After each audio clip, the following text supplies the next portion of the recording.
Good evening, Jay. Good evening, Raresh.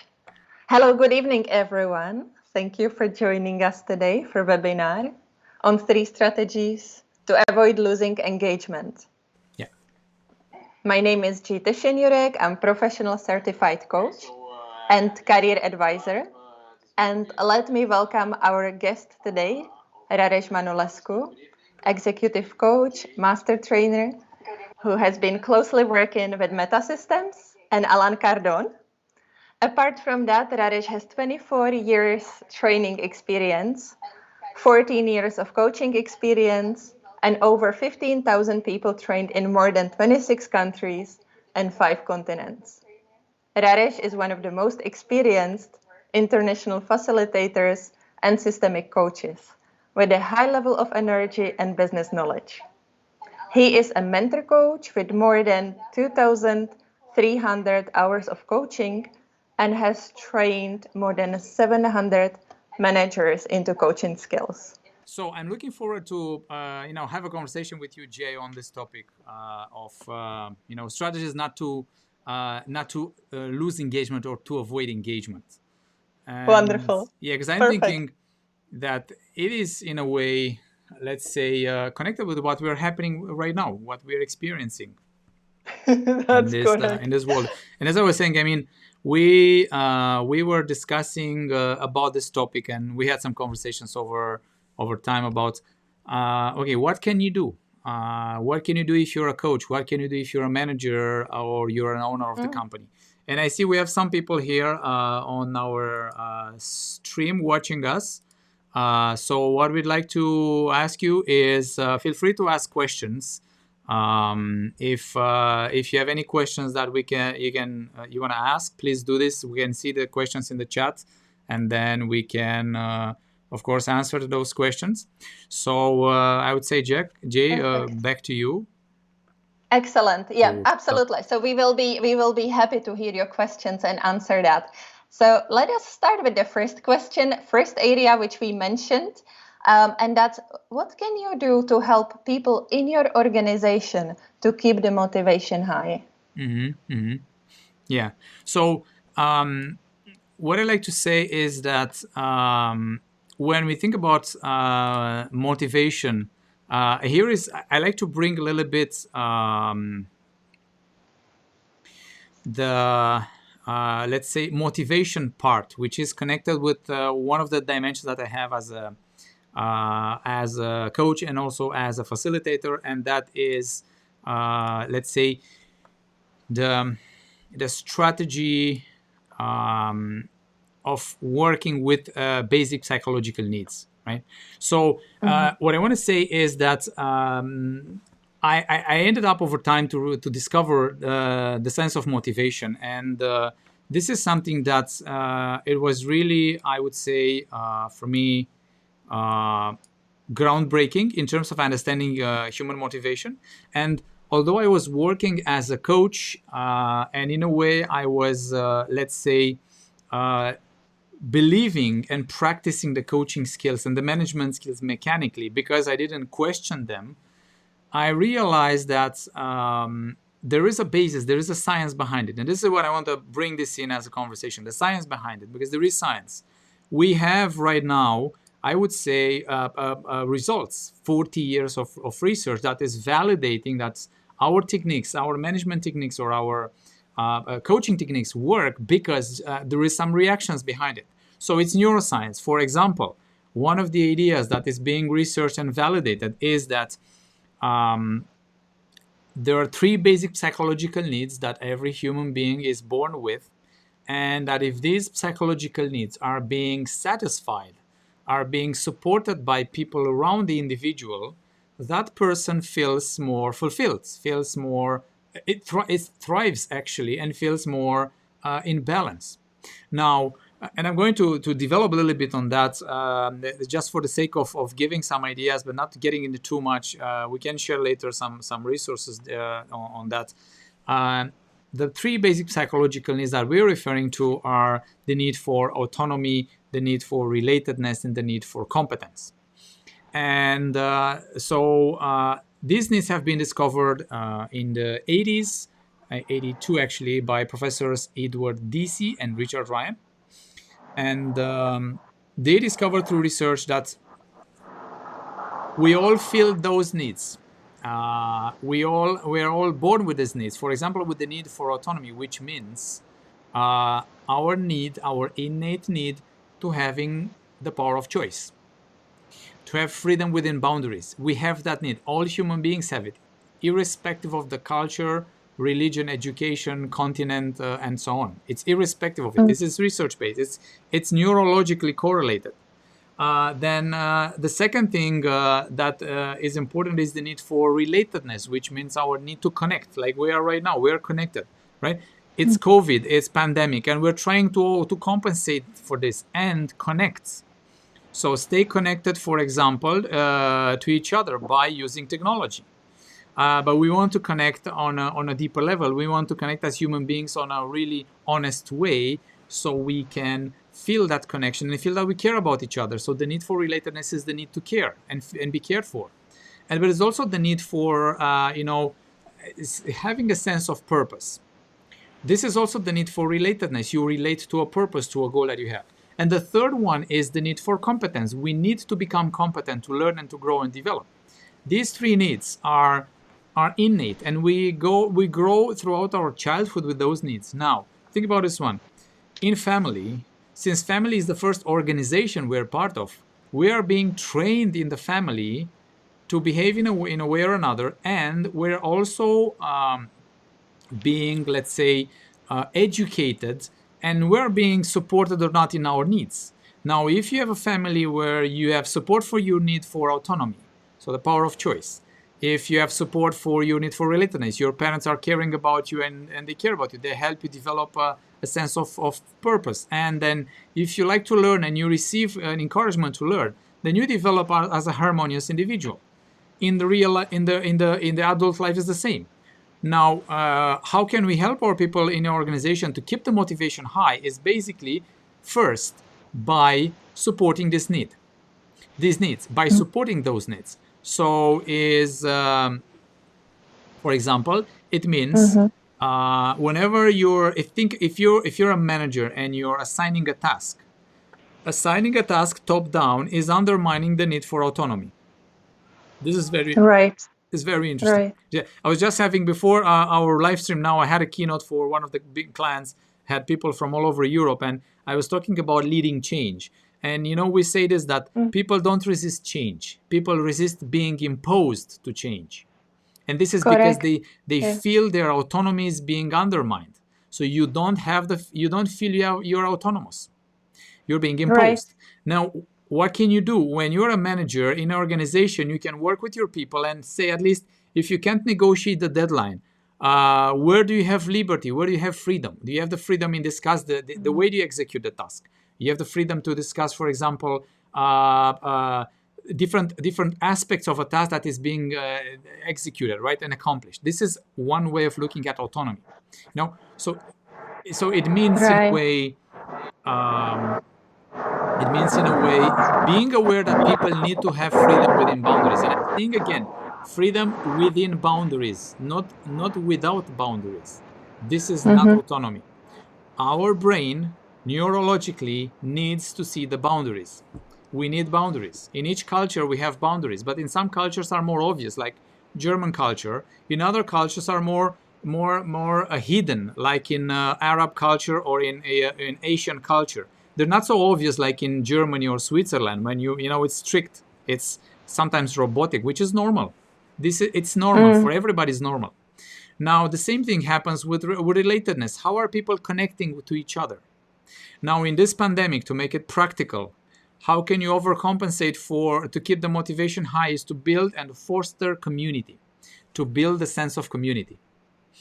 Because building a sense of community, get people together, even in virtual meetings like this, is in a way supporting our need to stay connected. The worst thing you can do is ignore people's need for connection.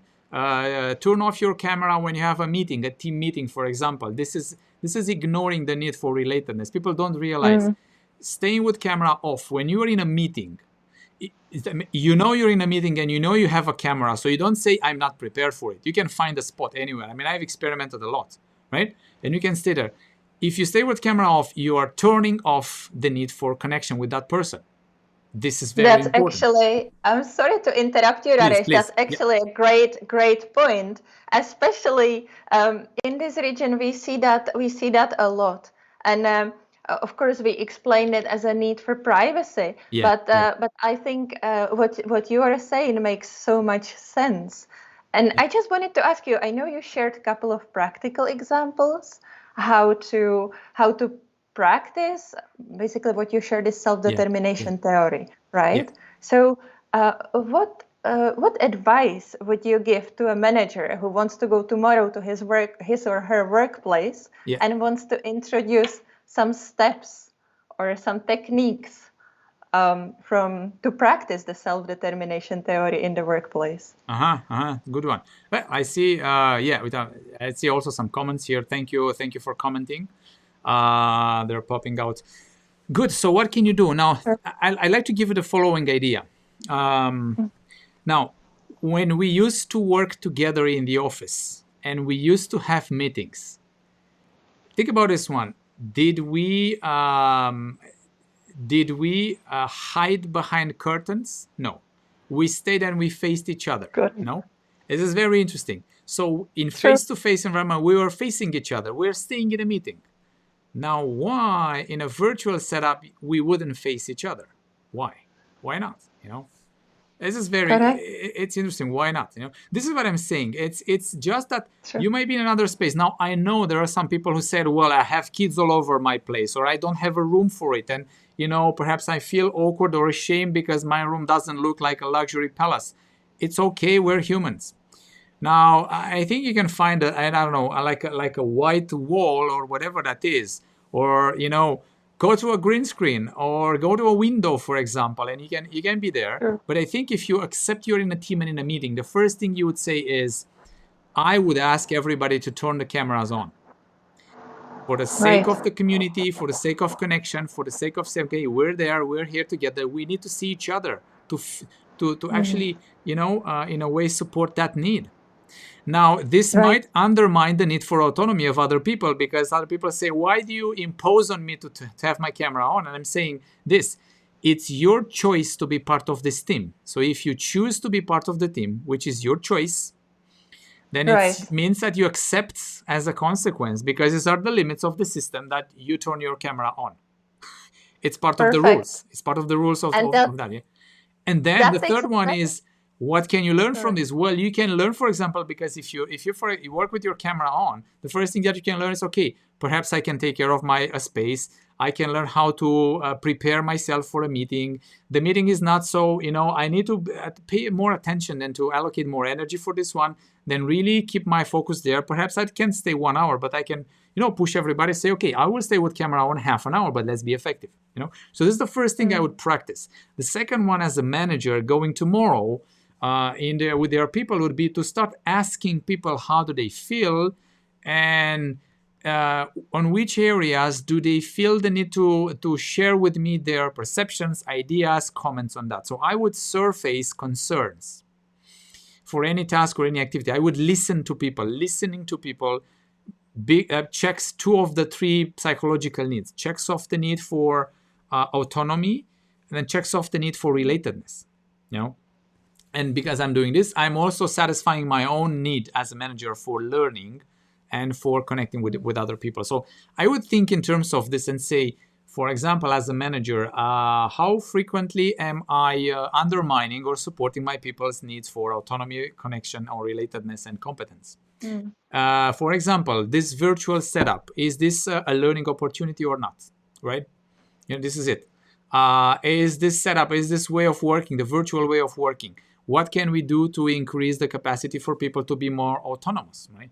And this is what I like to go to actually another idea that perhaps will come back a little bit later, about how is this virtual environment actually creating more autonomy because we are forced to do this, right?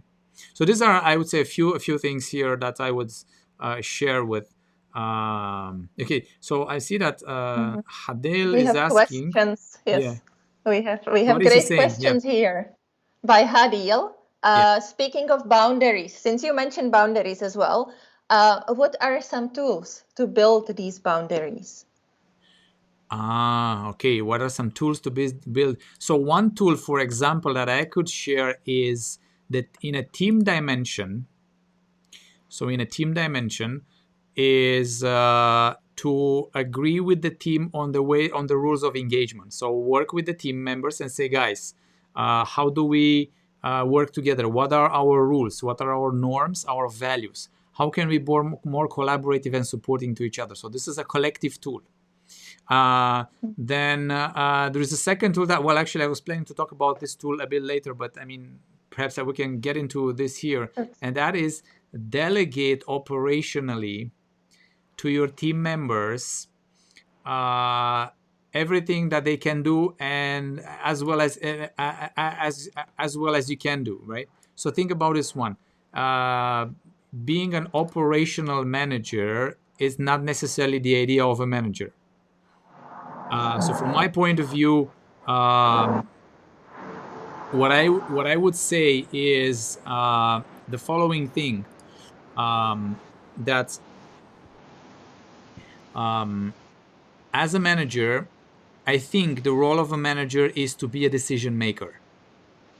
So that means if you're a decision maker, then in a meeting, for example, because the meeting is the main tool for a team, why would you be involved in heavily operational tasks like taking time, actually keeping time, keeping the agenda, asking questions, moderating people, coaching people, and so on? Why would you not delegate this? So the second big idea that I would say about how to build those boundaries, it's say, guys, I want to delegate to you some of the operational roles of any meeting so I can focus on the content as a manager.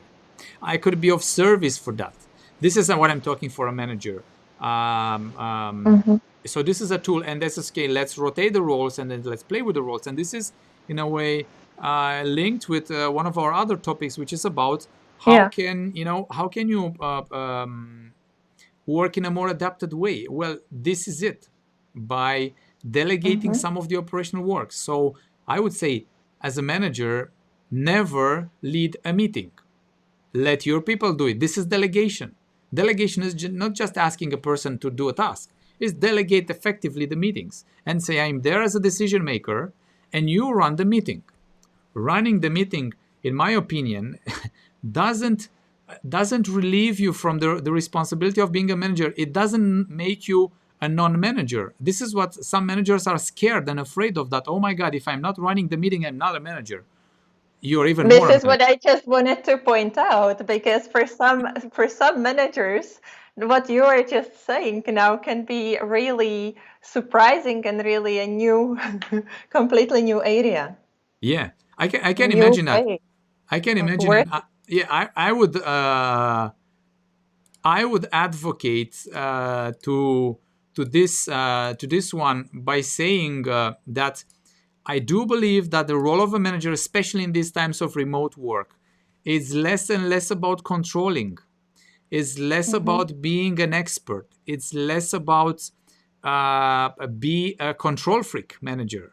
It's more about trusting and delegating. That means you set the goals, you set the limits, you set the deadlines, you monitor, and then you make a decision. But people take care of the operation. The old style traditional, I would say, traditional way of managing was, I'm all over. I know everything and I do everything. Correct. Yeah. And this is something that doesn't work anymore. I've witnessed a lot of teams, and perhaps some managers. I had conversations with managers telling me this. I can't control everything. Of course, you can't. Therefore, delegate. Yeah. Let your people run things. If you think ideally, it would be ideal that people run meetings without you as a manager, and they just update you on the decisions and you validate the decisions. That's the ideal way of working with, right? Thank you, Raresh, actually, for sharing this great tool for managers, how that they can use to keep their hands free for the strategic decisions, for the strategic roles that they have within the organization. And you mentioned different roles. So my question would be, Do you assign people for these specific roles related to organization of meetings for long term, or how would you go around that? Is it a long term assignment, or does it change? Let's say the person who organizes the agenda, the pacer. No, Jay. So I would say that this needs to be on a rotation basis. Because if you assign it, if you assign a role, for example, the same roles for the same people, it becomes a habit. People get used with the same voice. I'm hearing the same voice telling me the same thing, right? Now, first, rotate the roles. Every roles you have in a meeting, rotate them every time, every time, every time. Why? First, you keep people busy. Because someone who never practice a role will be busy practicing, so they learn. People who practice it, they can feedback on those who never practice it. So it's collective learning, and they help each other, right? Then if you keep them busy with the roles, they become more and more capable of managing themselves. Otherwise, Right. if you don't keep your people busy, they will keep you busy because you need to take care of everything there. So the question is, who is busy with the operational part of the meeting, right? So I would say rotate the roles. Never give the same roles to two people twice until everybody fulfill the roles. This way they will learn. There is no such thing of I'm not good at it. It's not you didn't practice enough. Everybody can practice anything. Otherwise, we wouldn't be capable to live in this world. We learn since kids. All of us will learn how to speak. Did you hear any child saying, I'm not good at learning my own language? Did you hear any child saying, I'm not good at walking? No, they tried. Now, you hear a lot of adults saying, no, I'm not good at speaking in front of people. I'm not good at this. Actually, it's not about being good or bad. It's about, are you motivated to do it? You know, are you willing to do it? You want to be a manager. The question is, are you willing to be a manager and learn? You want to be a coach. Do you want to be a coach or not? It's not about good or bad, right? I mean, Wonderful. I'm doing this, and Jay, that we're doing training, and we're training people. I'm coaching people, and I'm doing also coach training, and it has the same thing. So I'm hearing in the what we call systemic coaching fundamentals. This is the workshop that I'm running, and I had also leadership training. People telling me I'm not good at coaching. And then after going through the school, they realized day after day that, oh my God, this is not so complicated. I can do it. Of course. So everything can be learned, I think, if you want. That's it. If you want to learn. Right. Actually, this is one of the challenges because in my previous organization, we were using the systemic roles for the meetings, but we didn't really rotate them. So how would you ensure that gets really, really done? And we have, How you... Because really, it is true that people do have all sorts of excuses. Yeah. Well, I would say the following on this one. It goes with training, right? So I would say educate people. I would go with this one. This is a point that I want to make. So I'm talking right now with my one hat of being a trainer, and there is another hat of being a manager. And sharing you the following thing. I became as a manager without experience of being a manager. And then I learned some theory that was useless. But I thought at that moment that it was useful. No, it was useless. Now, then I went to the coaching school. And then I learned a different thing, because when I started practicing, in that coaching school, which at that moment in 2006, it was for me a novelty, and now I'm teaching the same principles from that school. The first thing that I realized was there was not so much theory, but a lot of practice. So, amazing. And my partner Alain Cardon, with whom I'm running right now, we're going with the school. I asked him, Alain, what can I read more? And he said, you don't need to read more. If you want to read more, there are some books and articles. They will not make you more effective, but you might be more intellectual, more smarter than that. You need to practice. So I went to practice, to exercise. So what I would do is to help people practice this. First is educating them, explaining, then practice with feedback, and then practice with feedback and practice with feedback. in a collective setup. It's like, I would say, for example, Jay, if somebody wants to become a manager coach, and I do believe in this term of manager coach because I think that in these new times, being a manager coach is a way to go. Being a manager coach. And you want to become a manager coach, you need practice. 1 hour or 3 days is not enough. This is what I realized. So learning Great. how to, for example, those roles, right? I got them in my meetings with people. I learned them. I was a team member, and then I started practicing with my people. It was, the first time it was a miserable fail because we forgot about the roles. Then we have a second meeting. In the second meeting, I remember the roles. I gave feedback to one person. Then there was a third meeting, which was better than the second one, and so on. The only difference was that I wanted to practice it, learning, and I motivated my people. I inspired my people to get it. It's the same thing with being a coach. And I say, for example, if you want to develop your coaching skills, which means as a manager, developing coaching skills will help you delegate better and more. You need you need more practice. It's not 1 day or 2 days is not enough. I practice this a lot, right? It's not enough. So what would you, I'm sorry to interrupt you. So we may have some managers, some leaders in the room. What would you recommend them? Maybe they are now thinking, okay, so how do I do that? Where do I start? What do you recommend them how would you recommend them to start regarding coaching, building maybe the coaching culture? Here's the thing, Jay. So what I would recommend them is go to training and educate yourself on that. So I would say, now that is my personal experience, and that's why I'm advocating a lot about this one.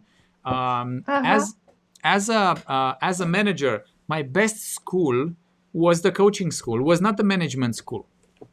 I'm saying management. It was the school that I attended. You might have really good schools in your country, which it could be great. So I don't know about that. But at least for my school, which was a European school, was a British, origin school. It was partially useless. I was learning theories which were not applicable. Then when I went into the coaching school, and basically what I learned was to practice coaching. And you know what was happening, Jay, was I didn't see the value in the beginning because I said, I'm a manager, I'm a trainer, I'm not a coach. Why should I coach my colleague here and he and she coaches me? What's the benefit of it? And I didn't see the benefit in the first day of practice, except for we were practicing listening and silence. And I had to practice listening and silence. And then I realized how much am I talking as a manager, right? Then the second day, and then another day, and then another day, I started looking differently because I said, wow, oh my God. So I started looking at the conversation differently. We don't know. I mean, tell me in how many universities people learn how to have structured conversations with their people. This is what coaching teaches us, actually, have structured conversations. Then I discovered the beauty of this. And then what did I do was mechanically using it with my people. So you know what I did was, and this is a technique, I mean, something that I worked, and it could be a suggestion. I mechanically started working with my people this way. And then if you ask them, they will tell you, because they were really frustrated at the moment. Every time somebody was coming into my office with, hey, Raresh, I have this issue, I was looking at them and say, so what do you think? What's your idea? And I was keeping silence, shut up and listen to them. Of course, robotically, it was awkward. And then they had to think. But that was my idea to implement what I learned in a coaching school mechanically, robotically, until it became a habit. So my first advice to any manager who wants to step up on their role, if you want to step up on your game, is go to a coaching school. Because a coaching school, which is not a coaching course of 2 days, this is just tasting. It's a coaching school, is transformational. I'm saying this right now I might say, and I'm perhaps exaggerating, I think all the good coaching schools in the world are transformational as long as you do 60 hours of education. Now, I'm seeing this for all my colleagues here because I also feel like a coach and all like a trainer and an educator. But I do believe in the goodwill of all the coaching schools in the world, and I do believe that this is one thing. It's the same for our school that I was talking about, and just give a few ideas. we do the same. So we have right now we have over 1,000 participants in our school. We do it virtually because of COVID. Yeah. And we have the same. So we have 60 hours of training for people, and we have managers coming in and say, oh my God, this is so much. And in the end, they realize it's not too much. And then we have Right, people, right. because in these 60 hours, which are spread over 8 days, 8 days Okay. of 7 or 8 hours, they practice 80% of the time. They practice, practice, practice, and we give them a technique and another technique, and they practice and develop the skills. They develop the skills of being a manager coach. Half of the participants are managers. This is what changed, by Right. the way, in the last 3 years. We started seeing many managers. It's the same thing that perhaps some of you read when we share with you the ICF global study, which was 2019, 2020. It says the same thing. For the manager coaches and for the internal coaches in the companies, it's more and more important to be certified and to get to a school, to a validated school, because that gives you the competencies you have and you need. And actually, this is what I think it's the new management. I would say that the new management is coaching, because people are remotely spread. Teams are less hierarchical, so they need a coach because they run by themselves. It's exactly like a sports team. Do you see any football or basketball coach being on the field with their people? No, there is not there. It's outside of the field, and there his people are playing. Right. So Raresh, Yeah. if I hear you correctly, what you are saying is that being a manager coach helps to streamline the conversations in the organization and helps to maximize leaders' time, right? Yeah. Of course, Yeah. because you don't have time for lengthy conversations, right? And then you want to be Exactly. effective, and then you might be over the phone, and perhaps you might have a colleague who is stressed, he's frustrated, she's under pressure. What do you do? People don't need Right. talking. I would like to share this idea with you. With all due respect, I don't believe in motivational speakers. Yeah. I had speeches. I'm not saying I'm a motivational. Nobody can motivate you through speaking. They can Correct. inspire you, perhaps. You could be inspirational speakers. You get inspiration. But motivational, I would say you motivate people by caring about them, by listening, by actually asking a question and really listening to that person, by sharing your feelings, for example, sharing empathically what you feel. This is it. And this is coaching. These are the coaching competencies that we have in the ICF, the International Coach Federation, right? It's connecting with people, right? This is what. Yeah, please. Yeah, before we move into our third area we wanted to discuss today, I just wanted to ask you, because we may have some educators in the room. Okay. Do you see what would be the benefits of coaching in education? Okay. Or in academic environment. In academic environment, yeah. Well, I think one of the benefits, it was fun that you asked me this question, because my parents were professors, both of them. My father of history and my mother of music. So I grew up, in a family of surrounded by books of history and and teaching. Perhaps that's why I'm also in this field of education with people. But I think one of the best benefits is being an educator, being a professor, and learning to be more delegative and more supportive to your students. In these times could be better. Why? Reason number one: information is everywhere. It's way, I would say if you can't fight them, then join them. So if you can't fight the information overloads that is in the internet, at least you can be a guide for the students and help them develop the skills to search meaningfully the information. And that is teaching them something and then coaching them. Then the second thing is there might be students that are disengaged, that perhaps they realize they don't like to study something, or they don't know what they want to do in their life. What do they need? They need a coach. They need a teacher who could be an advisor, be a guide, not be a top-down approach. I mean, I have to admit that I'm very much, into the mindset of knowing how is Europe and Eastern Europe, because I lived with it and I grew up with this. I don't know how is it in your area in Middle East. if this is the same, hierarchical approach and looking like, oh my God, this is my teacher, this is the professor, let's not contradict them. Whoa. Then I would say I would love to be contradicted, and I would like to have arguments from my students who say, okay, I've studied this and I have this idea and it's different and I want to learn more about this. This is the second idea. Now, the third one is actually streamlining and delegating to students the way they can organize themselves in studying groups. So learning coaching helps you how to delegate. As a professor, as an educator, as a teacher, you can delegate more. And I'm saying this because I've seen teachers doing this. I've seen teachers delegate more. One of my good friends, she's an associate professor to the university in Bucharest, and but she's a very creative person, and she's relaxed. And she went to coaching, by the way, to coaching education school, and she started doing this. So she's delegating throughout her groups, students, and she's creating a community. She said, I need to step down from my pedestal of being a professor, and without losing my authority given by the knowledge, because I have the knowledge, they don't have it.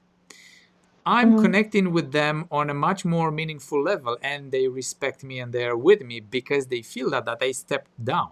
So I do believe that, because what we say in coaching is, we define a coach as being an underdog position, meaning that if you're a coach, you're not the expert. This is an expert, is not a coach. A consultant is an expert. But you say, I don't know, I'm going here to support you, but you do the work. So a coach is playing on an underdog position and an apparently less competent area. And it might be completely paradoxical to some people. EJ, it might be. Some people might say, because different issues, I'm putting one on the table, ego. They might say, of course. How can I, step down from my pedestal? Well, because your ego will be completely disappointed that you're not there. But I think you can do it. That was my treatment.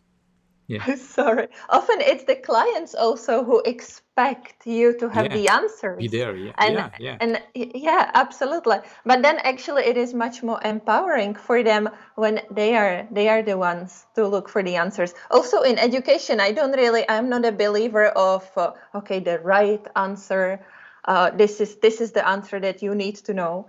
I believe in we do have some currently accepted answers in this and that environment, or in this and that market or area, but come up with more. You are here. The students are there to come up with new ways, new approaches, and so what you're saying makes so much sense. Let me just quickly check the chat box. Yeah. We have Annie saying community is more important than ever. Thank you, Annie. That's amazing. Great point. And please, everyone, if you have any other questions, feel free to share with us. Yeah. Shall we now move to our third topic? What is perfect? So, Raresh, what is the key ingredient at organizational level that can help enormously at keeping the engagement up? Well, I would say is to create a culture of coaching. To put it simply, this is it. It's create a coaching culture, a supporting and delegating culture. And why am I saying this is, and this is not necessarily, I would say, but you're a coach. Of course, you're saying it's a coaching culture. So, it's easy for you. Well, I'm telling you this as a manager and not just as a coach. And I'm telling you this as a let's say, scholar in studying motivation for years. So I can share with you this, that the study of motivation and even the self-determination theory that I was referring to with the 3 basic psychological needs is saying the same thing, that the supportive guiding approach is actually the secret ingredient to help people thrive in the organization. Of course, this is a choice. So as a manager in an organization, you could say, do I want my people to grow and develop or not? I can keep them there. I mean, I have a metaphor for this one that I'm sometimes sharing with my participants in the room, and I'm saying, mushroom management is the way to go, guys. You know how you grow mushrooms. You keep them in the dark. You pull up the veil. You give them light how much you want, and then you keep them in the dark again and give them light as you want. You can do that. It's management also. It worked for So centuries, familiar. right? It's so Very, familiar, right? very You're familiar. you're the Yes. source of knowledge for all of that, and you keep them in the dark. But the question, Yeah. guess what? The speed right now, the crisis, and the VUCA times, the volatile and uncertain times that are real now, they're not helping you at all, because a manager like that will fail. Actually, will fail at reaching goals and everything else. You can't move. The whole point is to use the collective brain of the people, and the collective brain of the people cannot be used if you don't delegate. And delegation is inherently linked with coaching. And you know why? I'm giving you an example why. Just for me, the best delegation ever. Whenever I'm coaching someone, I was coaching my people before coaching my clients. Suppose, Jay, you come to me and say, "Hey, Rajesh, I have an issue. I don't know, and I know I'm really in doubt on whether I should choose one way or the other." And the moment you say that, you're asking for help in a way, even if you don't say, "I need your help," right? Now, if I would wear my classical manager hat, I'd say, let me think about, I think I had a similar situation. Hey, here, Jay, I think you should do this one. Here is my suggestion. And you might say, out of respect, okay, let's take this one and perhaps I'll work with it. Or you might say, well, I don't know if this works. Or you may go into the yes buts game, Yeah. which means, yes, Rajesh, but I tried this a week ago. It didn't work. Do you have anything else on your sleeve? But if I No. say, okay, Jay, so I understand you have this issue. What is, because, and I'm assuming you are thinking about this, right? What are your first thoughts on how to, unblock yourself and move forward? The moment I'm saying this, I'm delegating to you. It's Correct. delegation, right?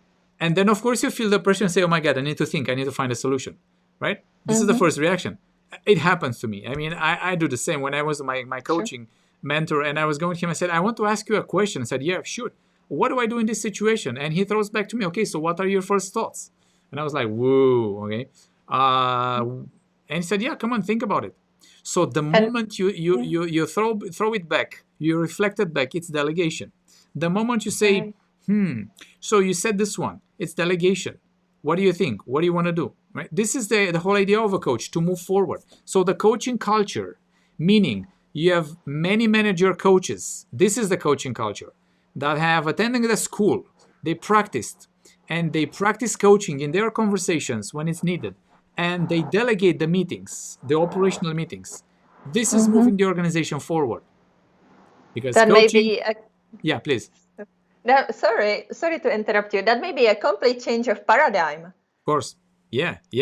I mean, because it's turning upside down the pyramid. It's like that. The manager is here, employees are here, team members. They feel empowered. And accountable. Sorry?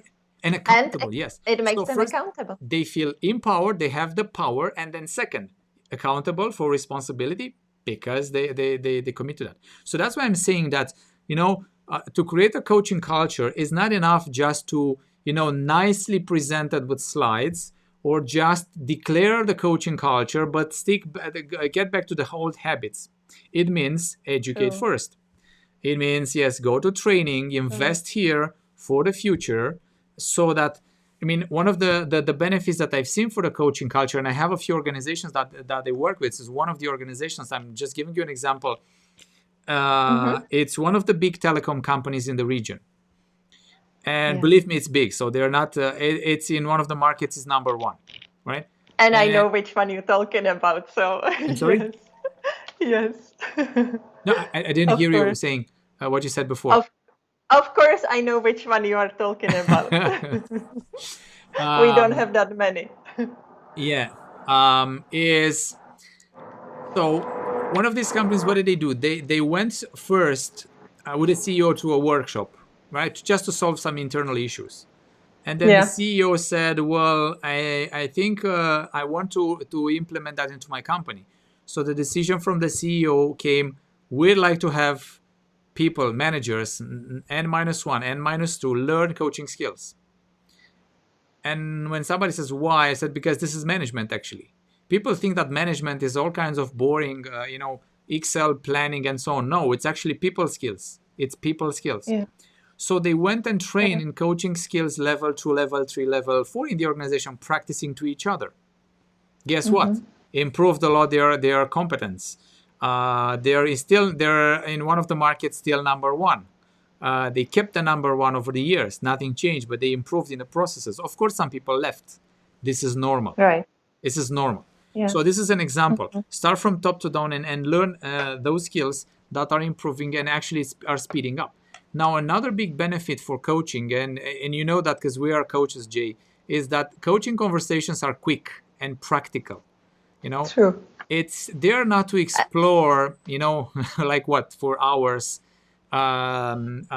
different scenarios. Is go quick to the point. Okay, what's your goal? What do you want to achieve? And then respectfully, I'm working with you.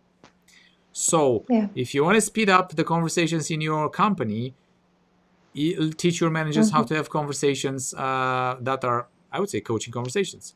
Then this way, they are also indirectly, like as I was saying in the beginning, respecting the 3 basic psychological needs, which increases motivation.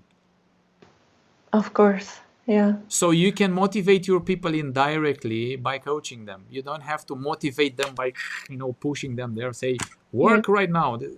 This doesn't last long, So this is one idea that I would say about a coaching culture.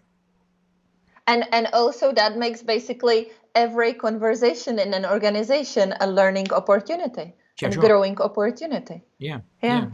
And focused. Yeah, think about this one. So, for example, suppose you implement it on a collective dimension, not individual dimension, right? So we're not talking about one-on-one conversations. Imagine that meetings in a company start happening in a delegated way, because a manager realizes that, and they start doing this. So the meetings will be more effective. I can tell you up front, the meetings will be more effective. And if you don't believe that, I suggest you read and research a little bit about one of the tools that we have, and I can tell you, I'm really confident about this one, guys. And Paris, we can also share with this one, because we're planning to organize a workshop in the area about how to delegate on a team level. Right? So you have learn to delegate. I can tell you on my own team, in 2000, when I was attending first time and applying the delegated process, in 2 months. We went from 4 hour meetings to 45 minutes meetings. 17 people. Why? Because we were rotating and being, and with the same effectiveness. Then I applied on my own team when I was a manager. Then I worked with other teams and shared the same model. So the moment you start working collectively, this is a principle of working. People feel motivated by that. Of course, if you push them, then perhaps they might not. But this is one thing. And then I'm giving you an example from a pharmaceutical company when I worked. And there I coached the manager, the CMO, actually, Chief Marketing Officer. So I coached her. And there was nothing there. I mean, she just worked with me and that's it. And then 6 months later, she says, Raresh, I like to send you some of my direct reports to work with you as a coach. And I said, okay, fine, no problem. I work with them. Then she said a month later, I'd like to implement a delegative approach that you were talking about. I said, here is the information. I gave her the information. Just read it and talk about this to your people. And she talked about that to their people. She was teaching them. Okay. And they started doing by themselves. No training from me. And then at one moment she said, do you mind coming and observing us in the meeting and just give us feedback for like half an hour, 1 hour, whatever that is. So I came there, I watched them. I gave the feedback to the people playing the roles and actually fulfilling the roles. And then I talked to her and she said, in the beginning there was a bit of reluctance. Why do we need that?